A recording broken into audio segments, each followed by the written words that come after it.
पुणे का एक mental hospital. जी हाँ, ये मेंटल हॉस्पिटल कब बन गया था भूतिया हॉस्पिटल, आप समझ भी नहीं सकते हैं। और इसके अंदर एक पत्रकार की क्या हालत हुई थी, आप वो भी नहीं समझ सकते। तो चलिए चलते हैं और इस पत्रकार की कहानी को सुनते हैं। तो 1998 की ये कहानी आज मैं आपके साथ शेयर करने वाली हूँ, जो काफ़ी ज़्यादा भयानक और ज़्यादा डरावनी है, जिसे हमें अनिल ने लिख के भेजा है और उसे बताया है कि किस तरीके से ये घटना हुई थी। तो चलिए चलते हैं, पर उसके पहले अगर आप मेरे चैनल पर नए हैं तो प्लीज़ चैनल को सब्सक्राइब ज़रूर कर लीजिए और लाइक और शेयर करना ना भूलिए। तो स्टार्ट करते हैं इस कहानी को। तो पत्रकार, एक काफ़ी ज़्यादा फेमस पत्रकार, 1998 की ये कहानी और वो मेंटल हॉस्पिटल। अब आपको बता देती हूँ कि जो पत्रकार था उसे मेंटल लोगों के लिए पूरी जानकारी लेना थी कि किस तरीके से मेंटल लोगों को हॉस्पिटल में रखा जाता है, किस तरीके से उन्हें देखभाल की जाती है और किस तरीके से वो लोग मतलब रिकवर होते हैं, किस तरीके से उन्हें रिकवर कराया जाता है और वो खुद से भी होते हैं। तो ये सब जानकारी के लिए जो हमने छुपा हुआ नाम ले रखा है, मीन्स के रियल नाम उन पत्रकार का नहीं बताया है, पर हाँ, हम एक नाम रख लेते हैं कि उसमें जो नाम है वो सुधीर है। सुधीर जो है वो काफ़ी बड़े पत्रकार हैं और जो सुधीर नाम के पत्रकार हैं वो अब मेंटल हॉस्पिटल में जाते हैं। तो आपको बता देती हूँ कि पूरे मेंटल हॉस्पिटल में जिस तरीके से जेलों में जेलर होते हैं, उस तरीके से ही एक जेलर मेंटल हॉस्पिटल में भी होता है, जो पूरे सभी चीज़ों को देख रेख करता है। अब वहाँ के जो जेलर थे उन्होंने जो सुधीर थे उनसे मुलाकात करी। सुधीर ने साफ साफ कह दिया था कि मुझे इस तरीके से बताइए आप, कि मुझे जानकारी दीजिए जो ज़्यादा रिकवर हो रहा हो, उस व्यक्ति से मुझे मिलाइए। तो उसने कहा कि ठीक है, मैं तुम्हें जो मेंटल है पर रिकवर जल्दी हो रहा है और वो जल्दी ही इस मेंटल जेल से चला जाएगा, मैं उससे ही तुम्हें मिलाता हूँ। तो जैसे ही दोनों के दोनों जेलर और वो दोनों आगे बढ़ते हैं तो पूरे मेंटल लोग उन्हें देखते हैं और खूब ज़ोर-ज़ोर से पहले तो चिल्ला रहे थे, कहीं से हँसने की आवाज़ आ रही थी, एक तरफ से रोने की आवाज़ आ रही थी। और जैसे ही जेलर को और जो पत्रकार है सुधीर उसे देखते हैं, वो दोनों चुप हो जाते हैं, बिल्कुल चुप हो जाते हैं, बिल्कुल आवाज़ नहीं करते हैं सभी के सभी, और उन्हें इतना खौफ रहता है। अब जो सुधीर था उसने अपनी डायरी में लिखा था, फिर वो एक नोट डाउन करता हुआ चल रहा था कि आधी तरफ आधे लोग हंस रहे थे और आधी तरफ आधे लोग रो रहे थे। कोई ऐसे पागलों की तरह चिल्ला रहा था, थोड़ी आगे जाके तो वहाँ पर सब चिल्ला रहे थे। इस तरीके से अलग अलग तरीके से सब जने हो रहे थे, सभी तरीके की चीज़ें हो रही थी वहाँ पर।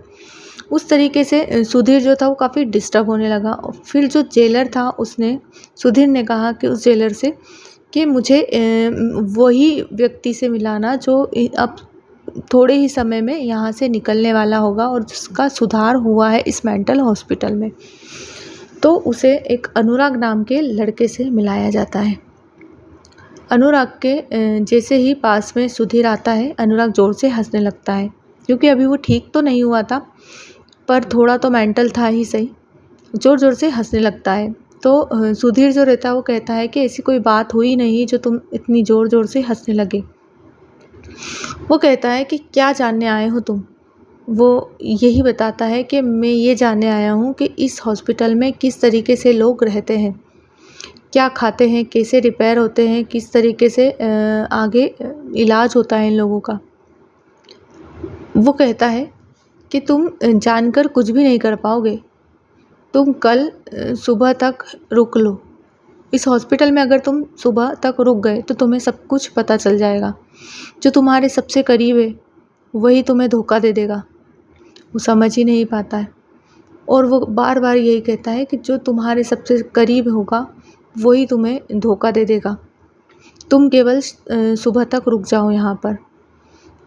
तो वो जेलर से कहता है कि क्या मुझे परमिशन मिल सकती है कि मैं यहाँ पर रुक सकता हूँ?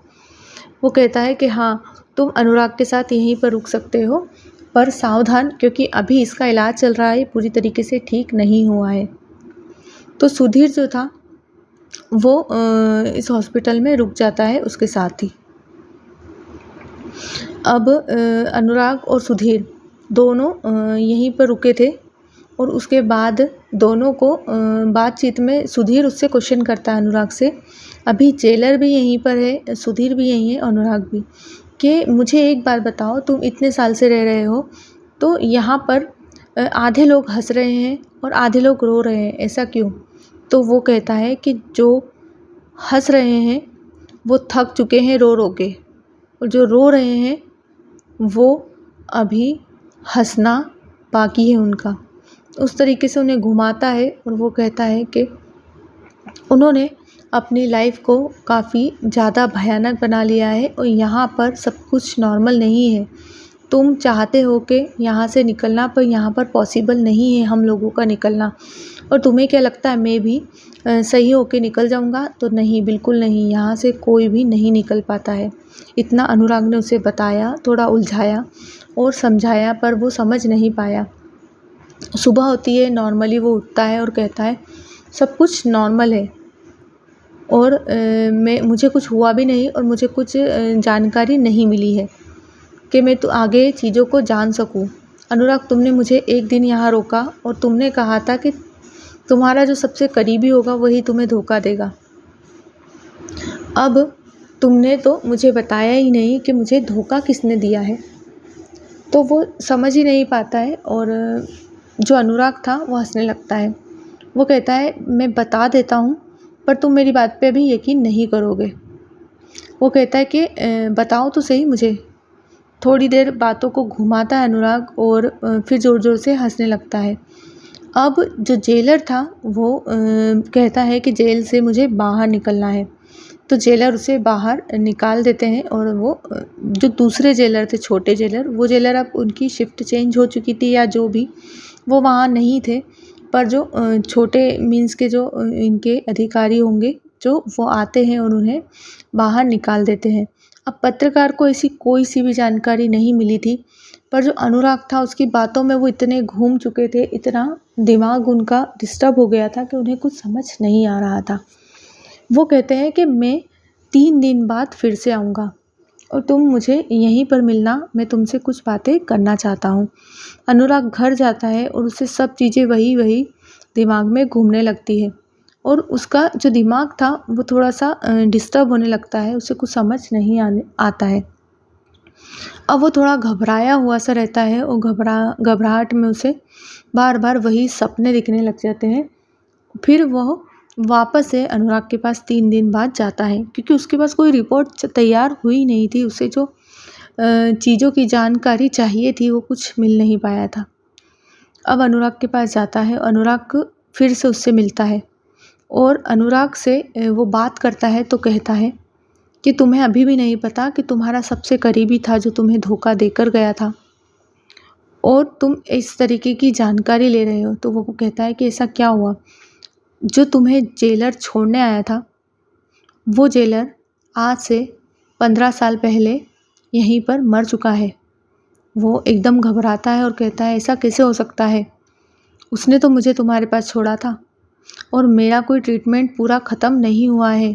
मैं काफ़ी ज़्यादा मेंटली डिस्टर्ब हूँ और मुझे नहीं, यहाँ पर सभी लोगों को, कोई को भी यहाँ से डिस्चार्ज नहीं मिल सकता है, क्योंकि हम जिस चीज़ के साथ रहते हैं हम कभी ठीक हो ही नहीं सकते। तो सुधीर जो रहता है वो एकदम दिमाग से घबरा जाता है। वो पूछता है कि ऐसा क्या हुआ था जेलर के साथ जो उसे इस तरीके से उसकी आत्मा घूमती है। तो वो बताता है कि यहाँ के पागल लोगों ने, मेंटल लोगों ने उसे जला दिया था।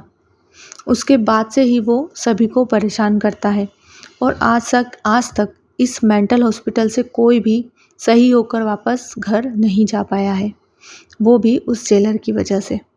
और मुझे ऐसा लगता है कि अब तुम भी घर नहीं जा पाओगे। तो जी हाँ, सुधीर जो था उसने आखिरी सांस तक अपनी मेंटल हॉस्पिटल में ही गुजारी। वो मेंटली बिल्कुल डिस्टर्ब हो गया था।